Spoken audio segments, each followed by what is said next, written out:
3 years. And you can see there that the median survival is about another 5 years.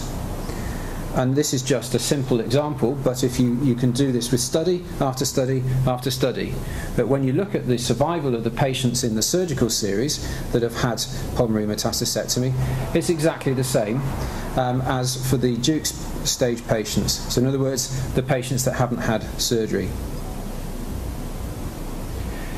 And we all know, I hope, the PulMiCC flowchart, in that it enables us to make decisions according to our own feelings as to whether we want to consent a patient at the second stage to randomisation or not. So when we get the rotten apples, we're going to say, well, we're not going to do anything with those, but we want to follow up what happens to them. And you've got the shiny apples, but we may want to resect those, but we still want to follow up what happens to them, not going to randomise them. And then you've got the slightly bruised apples like the one before me here, where we're not quite sure whether it's a good idea or not. And Robert George, one of our chaps in Sheffield at the moment, has started to look at some of the decision-making process, and we sent a questionnaire out to all the PIs, and he's going to present this on Tuesday, of the study, and also looked at our cancer network. And we've got about 40 responses. It's very complicated, but there's about 18 different questions and 18 different scenarios there that we look to see what people's preferences were. And I'm not going to steal any of his thunder in terms of his presentation, but there are a number of different patterns that come up about where people's comfort zone lies, which is quite useful and informative in terms of the study. So it comes down to selection. If I go out into the orchard in the autumn and I pick up a big bucket of apples, or my son picks up a load of apples, and I go into the kitchen and I look at the apples and I put all the shiny ones on the right hand side of the kitchen and all the bruised and rotten ones on the left hand side of the kitchen, and then I wait a week, and funnily enough all the ones on the left hand side of the kitchen have gone rotten, and I congratulate myself for my very careful selection of patients. Maybe it's something to do with the way that the apples were rather than how I thought about it. And maybe the only way to find out about whether there is any survival benefit is to do a toss of a coin with each of those apples, and then I can see which side things are going to be. So, is this a shiny, a bruised, or a rotten apple? Well, you've seen from the data from the survival curves that you've got a patient who's got a short disease-free interval, who's got bilateral disease, who's got multiple metastases, who's got a high CEA level. I'm not going to tell you what I think, but I think the most important thing is this. Should surgery be done out of a trial? No. And because of the way the PulMiCC study has been set up, should no surgery be done out of a trial? The answer to that is also no. Because PulMiCC is designed that everybody can go into that trial, whether or not you operate on them. And so really there's no excuse for not putting patients into a trial, because everybody can go in a trial whether you operate on them or not. So that is my case. Thank you very much, John. Leo, do you want to go? Sorry, I just got up early so that I could go about trying to open my presentation. Okay, so I think close that. You don't need. I'll go to that. Let's go to this, and then that's me. And then double click on the slideshow at the top. All this. Sorry, thanks, Chairman, and thank you all for having me. I thought I'd just change the topic of the debate, because essentially that's what it is. You know, I've been given the short straw. I'll explain why. Because I had a look. I mean, essentially there's only one randomized trial in existence looking at what we're talking about today, and that's PulMiCC, and that's in the whole world. And when you go and look at all the centers, and we have actually had a graph up earlier, you can see that's basically all the thoracic centers in the UK. And sorry, what do I do next? Arrows. Arrows. Click on the arrows. You won't see it on the screen. That didn't work. Okay, sorry. Right, and what's more, when I looked at our centre, and me included, we all signed up to this trial. So we might as well just go home. That's the end of the debate. But hang on. Is that the complete picture? Now, I'll talk about these three classical nudes. which do you think caused the most outrage? One that was painted by Giorgione in 1510, or was then following that inspired the second one by Titian, which did both Venuses, or the last one, which is by Manet in the 19th century.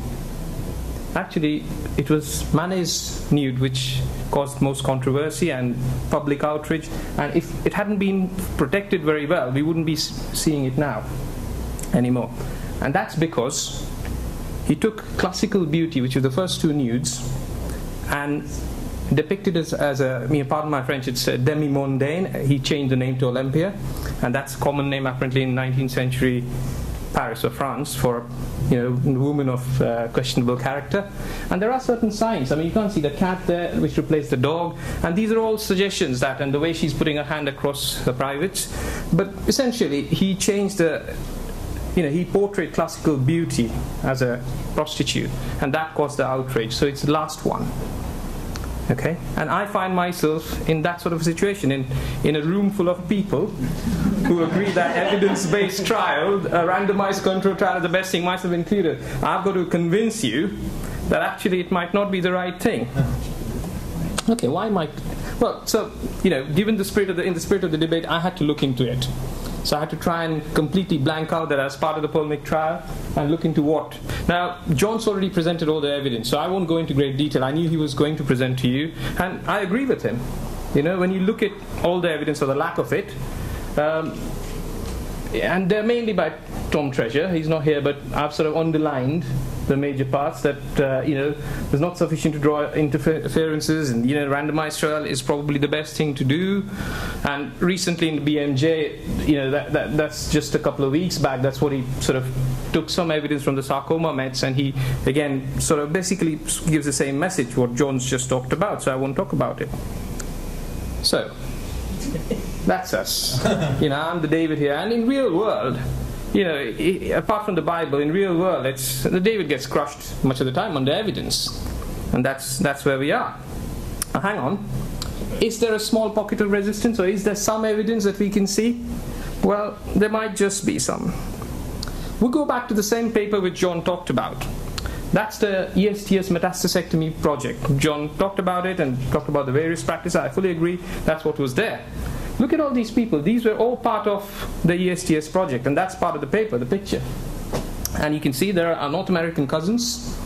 So it's not just European. Although we call it the ESTS project, it's actually most of the Western world in there. Their views, their viewpoints. And what did they agree? We heard most about the data and everything, but this is part of the study. When Tom Treasure proposed to them that we should really have a randomized trial because there is no evidence, they all sat up and said, sorry, we don't want to take part in a randomized trial. Now, were they really stupid? Why not have a randomized trial? We don't have evidence, and the best way to generate evidence and improve your practice would be to perform a randomized controlled trial. I think they were not talking about evidence, but they were being rational. They were talking about logic. What would you do? Would you want to go back and use that for your daily, every day? There's no evidence, that can cut your jugular, or even if you're deep enough, the carotid. But, why not do a randomized trial? You use it every day. Well, there was another paper in BMJ in 2003 that looked at a similar sort of thing. People were, that probably was the highest pitch of evidence-based medicine, just about that time. Everything had to be evidence-based, or otherwise it was rubbish. And what they looked at was, what's the evidence to use a parachute when you're jumping off a plane, or, if you had to. And, I won't go into detail, but essentially what the conclusion was that individuals who really harp about using evidence-based for everything, every little thing they do, should probably organize a randomized trial in which they should take part. But jokes apart, the red circle there says that, no intervention is without problems. And even parachutes are occasionally known to fail when, fail to deploy. So, similarly, any intervention that you do can fail. And that's part of the procedure. What my esteemed colleague has just tried to convince you is that there's a big bunch of... Sorry, the apple's disappeared. Oh, it's okay. We all got the message. Big bunch of apples lying around with just a single hole. In reality, there might be these apples where you're not sure, what that single hole, the outcome of it. Is there a worm inside? Is there not? But there are techniques now which actually can go and tell you, look, this apple, it's got a worm inside, so it's not one of those dodgy apples or whether you should just keep it and you can eat it.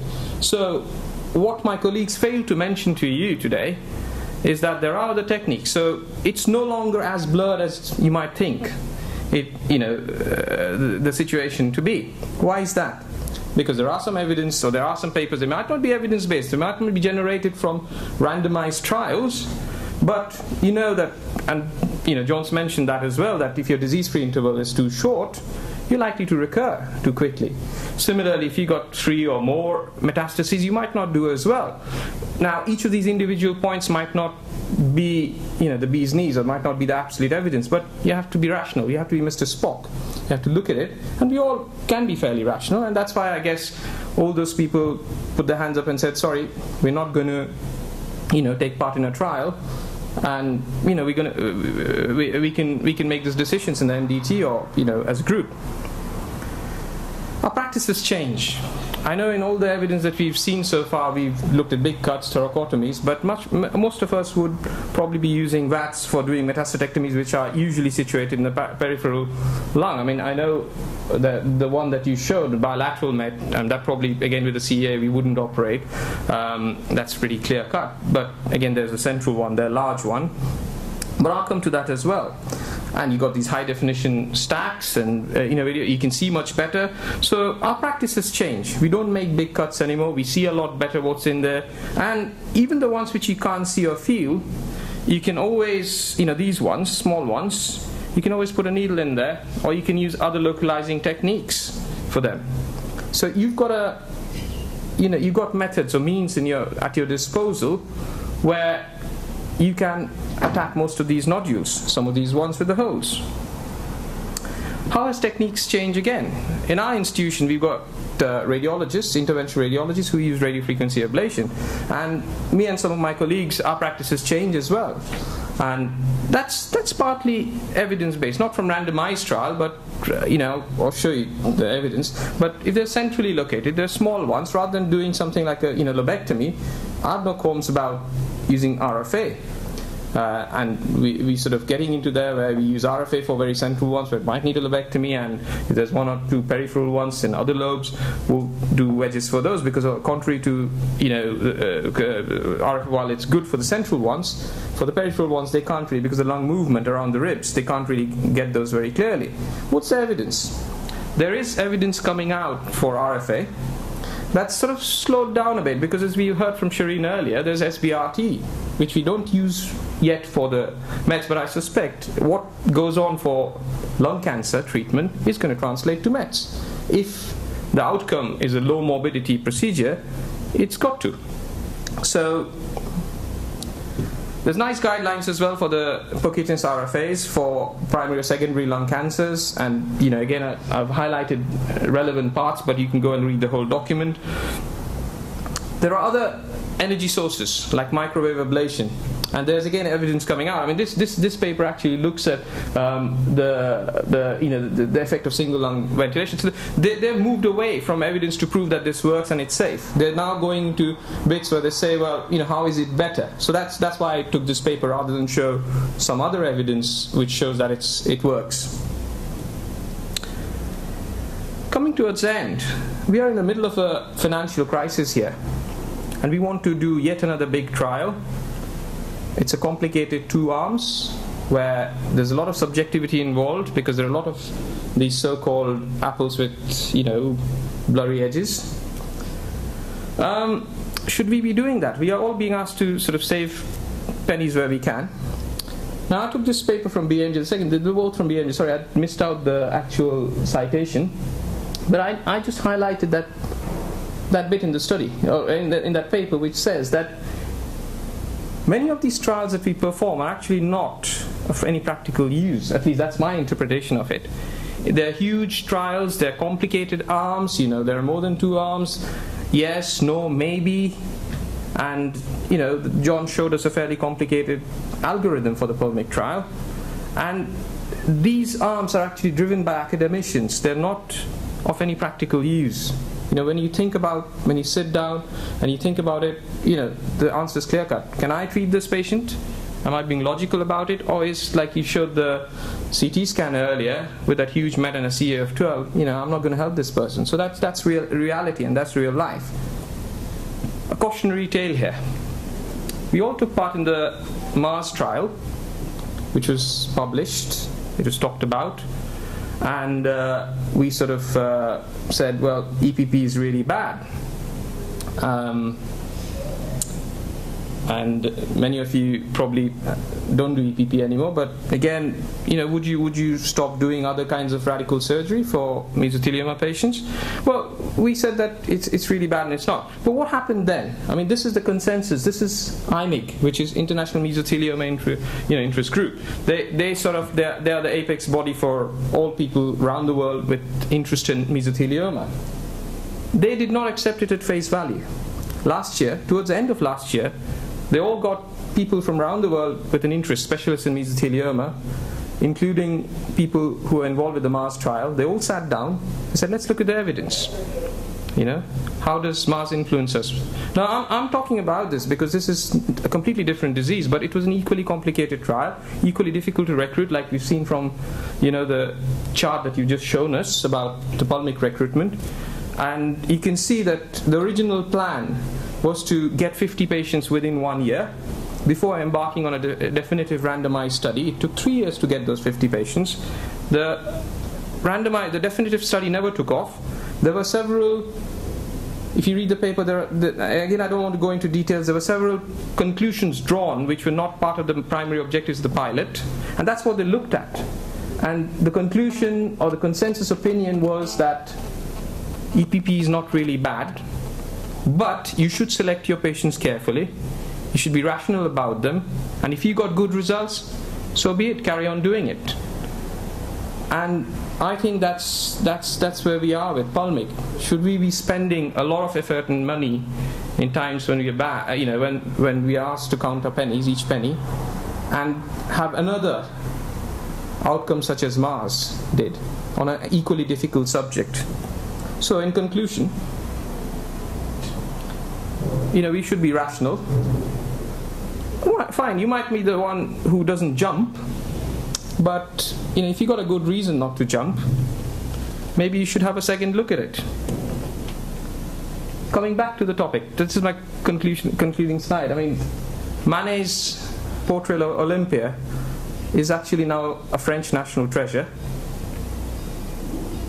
People might or might not recognize Titian's Venus of Urbino or Giorgiono's Venus, which I didn't even know of before.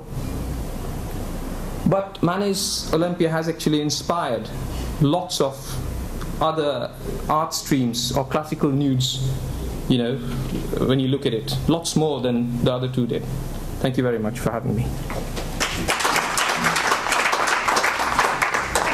Just before we start the questions for John and Neil, thank you very much both for giving the talk. We just have a show of hands who's done a metastatectomy in the last 6 months or seen a patient with colorectal metastasis. Okay, and can you tell me, hands up again, who's put that patient in the PulMiCC trial? So most people agree with Neil. Is that right? I hope you put them in. How do we go back to the introductory slides? Is that easy to do? Because then we can just. I think, you know, the main issue for, as I see it in terms of debate, is why is actually recruitment patchy and poor, and why is actually the randomisation rate quite low? Because I think that's the real issue here. I'm sure that Neil wouldn't have a problem with us finding out something about these patients and at least putting them into the stage 1 recruitment, whereby all we're doing is getting the study team to have a look back in the notes in a year's time. It's a registry, isn't it? It's just a registry, so it's not as if it's affecting your management in any way at all.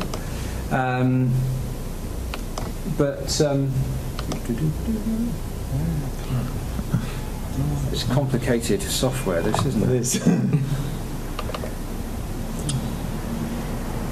Was it open twice? That's the only. Because I mean, I think the thing, I haven't got the number off the top of my head, but I think there's been something around the region of about 120 patients that have been put into stage 1 of the study, and there's been 33 or 34 randomisations. So actually, in terms of answering the question of performing a randomised controlled trial, are we any better off than we are with Mars? I'm not from the trial management group, so I don't know from steering committee meetings what the thoughts are about the rate of recruitment, the rate of randomisation. Is it going to trigger extra funding?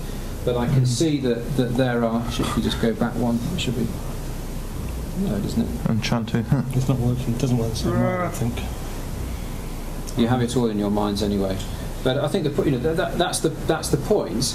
I mean, we can talk about where our zones of comfort lie, but and how you randomise a patient, how you present equipoise. But the issue, as I see it, is, well, why aren't people just putting the patients into the stage 1 of the study? Because do you realise your hospital gets £200 as it's a portfolio study if you put them in stage 1? That's the carrot, not the apple. yeah. I would imagine that maybe clinical trial support and then individuals is really inadequate. Well, I don't have any clinical trial support. I do it all myself. It's not difficult. I mean, as long as you've got a load of information sheets in your pocket and consent forms, that's all you need to do. It's not as if there's any complicated questionnaires or anything else like that. So you know, it isn't something that's onerous from a trial support. It's nothing like doing a randomised. You know, the randomisation itself is more complex, but just because you have to collect the data and put it in the CRS. But there's none of that for the stage 1 consent. But, Sean, did you want to open your presentation? It's not on mine. It's on the introductory slide. Where's the introductory slide? Go up one, I suspect. So comments from the floor. Sean. It's always worthwhile going back to see what the roots of all this was. And my understanding is this came off from the Sloan Kettering sarcoma patient. Yeah. And they had no control of the osteosarcoma, and the patients were dying of pulmonary metastases. Yeah. Therefore, they said, look, all these patients are dying of pulmonary metastases. I went to a thoracic surgeon, and he started to chop them up. And they then got some 5-year survivors. So that was not done in a randomised way, but you can see the logic of it. That you get very few survivors before, highly aggressive tumour, of course, compared to colorectal. But they have an intervention, which is surgery, and it shows survival. And I think that's when it started then, it was rolled out into other tumours, like colorectal and breast and renal. And that's why this industry is taken over. I would say about 10% of my work is this. And I don't know where the boundaries lie, really. But I know it is based on some evidence from the 70s or 80s that suggests it might be a good thing to do. I mean, I think the difference with sarcoma is that you do get some patients with sarcoma, albeit difficult to predict, who are exquisitely sensitive to chemotherapy. You can have 30 metastases and you're left with 3 scars. And certainly our practice in Sheffield for sarcoma pulmonary metastases is that they get chemotherapy, and then if what's left is resectable, then we'll take it out. Certainly once. And quite often you're taking out dead tissue, and if there's nothing viable, and that's good, you know, good information to give to the young patient, because they are quite often young. Whereas if you're taking out lots of viable tumour tissue, then the tumour metastases, then the likelihood is it's going to come back, which it does. And at that point in time, you can turn around and say, look, you know, this is not something we're going to be able to cure. So I suspect the argument for doing the sarcoma pulmonary metastasectomy trials can be a bit different. Whereas the issue with colorectal cancer is that it's less aggressive. There's a greater number of survivors with no treatment. I mean, I've had patients that have been thinking about the trial. I've got one patient who's been thinking about the trial for 3 years. And she still hasn't decided whether or not she wants to go forward to stage 2, and she's just quite happily with this very small metastasis gradually getting bigger. and she hasn't decided where she's at yet. So I think it's very different to sarcoma. I suspect it'll be quite interesting to see whether a sarcoma trial gets off the ground. I suspect our oncologists won't support it. I mean, our role is to take them out and tell them that we can, and that it's not lung cancer, whereas it's up to the colorectal, it's up to the sarcoma MDT to tell us whether they think we should or should not. That is another good point, because in some of the older patients, of course colorectal cancer can occur in young patients, you're not sure what the thing is until you take it out. Indeed. So do turn out to be absolutely. But what I can tell you from our data is that of the, I think there's about 12 patients that I've put into PulMiCC stage 1 and then gone and done a resection anyway. 6 of those turn out to be colorectal cancer. 3 of them turn out to be lung cancer. 2 of them were benign, and 1 was a metastatic melanoma. So that was not suspected.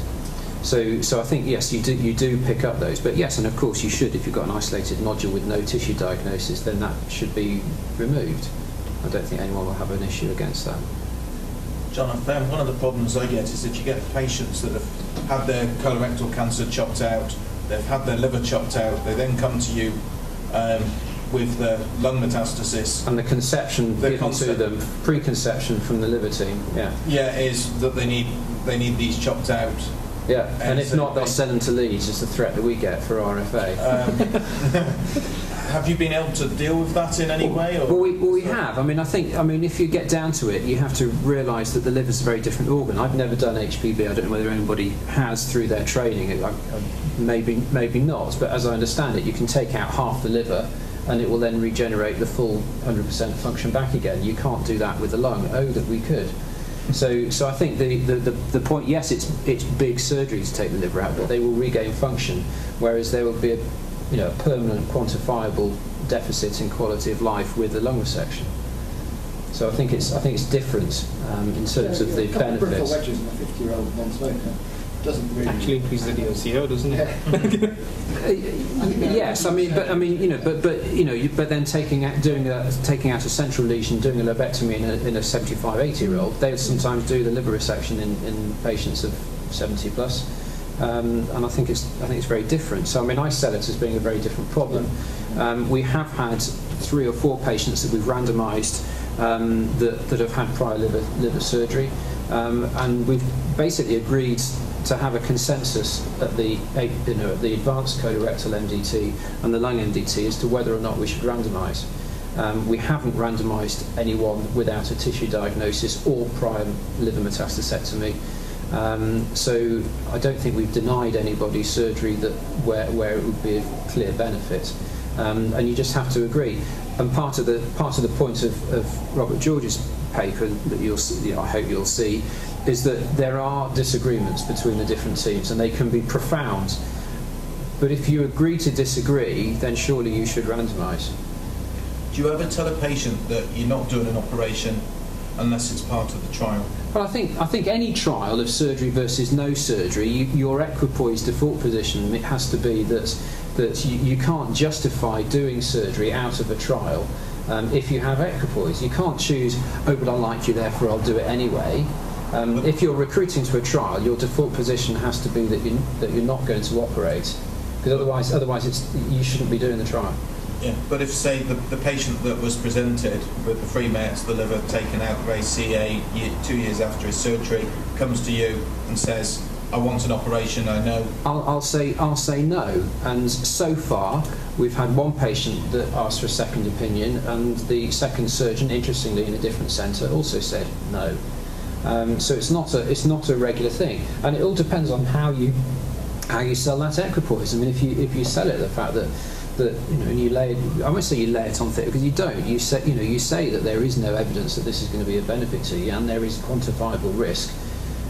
And as I said, I don't have an issue with being able to get equipoise. Anyone, any final comments or? Has that been inspired to recruit patients into PulMiCC? So there we go. But I think the point about it is that your research team do get £200 per patient for the sake of you signing a form and spending 10 minutes discussing a trial protocol. It does, and it also boosts. It comes back to your department. It makes it easy to justify your SPAs in research if you are recruiting patients into trials. I've had research PAs, not yet paid out of PulMiCC, but certainly out of Mesovats. I had a PA paid for a year that I didn't have to contend in job planning on the basis of recruiting patients. So it's another way that you can preserve your SPA time. Sure. Can I ask a question? Yeah, go on. I didn't know about this recipe. I mean, not that we would want the 1 year or anything, but in my letter, I normally, or in my discussion with the patient, I always mention PulMiCC if it's appropriate. And regardless of what I said in the trial, in the talk. Am I moving closer to the mic? Sorry. And it's documented in the letter. So can we go back retrospectively and look at these patients which I've had the discussion with? And it's difficult. It's difficult to go back to the patients. I mean, you need to do it prospectively, but they keep coming. It's not that many months because Leeds was a late entrant. You'll get for your population. You should be getting a couple of patients a month. We're getting probably going to get about one a month for our 1.8 million population. So I'd expect you to have 1 or 2 patients a month coming through that would be eligible for stage 1. But the difficulty is still going to be proving, and this is for the trial management group to work out, is still going to be trying to get patients to randomise. There should not be any difficulty in recruiting to stage 1. We should all be doing it, and there's no excuse, because you can do whatever you like anyway. You can carry on taking out 15 metastases 6 months after their bowel resection if you want, and still put them in PulMiCC, so that we know how bad a practice that is when we look at the results. But the difficulty is still, the challenge is still going to be to randomise enough patients to get a meaningful trial out of it. Thank you very much.